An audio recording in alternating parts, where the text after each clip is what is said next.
न्यायाचे आणि शौर्याचे पण जग बनवेल तुम्हाला, त्या जगाचे नेते पण, त्या जगाचे नेते. आपल्याला ध्येयाची निश्चिती करावं. ज्यावेळी आपण ध्येयाची निश्चिती करू तर आपलं बिहेवियर ॲटिट्यूड म्हणजे आपली वृत्ती आणि वागणूक त्या ध्येयाच्या अवतीभोवती करावं. म्हणजे जे पण आपण करू ते आपल्यासाठी जीवन पण असावे आणि मरण पण असावे. वो हमारे लिए हम भी हो और गम भी हो. त्यानंतर आपल्याला आपल्यामध्ये ठाम विश्वास हवा.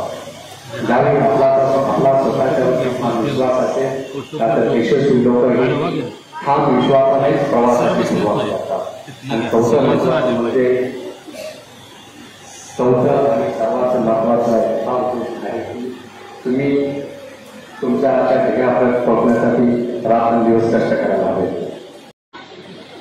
तुम्ही जर घडला तर हे संपूर्ण जग चांगलं घडू शकतं.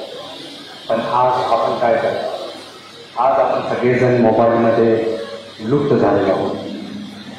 नको त्या गोष्टीमध्ये मोबाईल पाहण्यामध्ये आपण वाया घालत आहोत. तर मित्रांनो, मला तुम्हा सर्वांना एक कळकळीची विनंती आहे की तुम्ही मोबाईलचा वापर करावा, पण लिमिटेड करावा. कारण मी काही आमच्या ग्रुपमधले माहिती मुलं पाहतो आणि नीटचा एका नीट कोचिंग क्लासेसचा संचालक आहे. त्या कोचिंग क्लासेसने आतापर्यंत 70,000 ऑफर करवले. अनेक छोटासा त्याच्यामध्ये पाठ आहे. तर आम्ही पाहतो मोबाईलचे दुष्परिणाम किती होतात.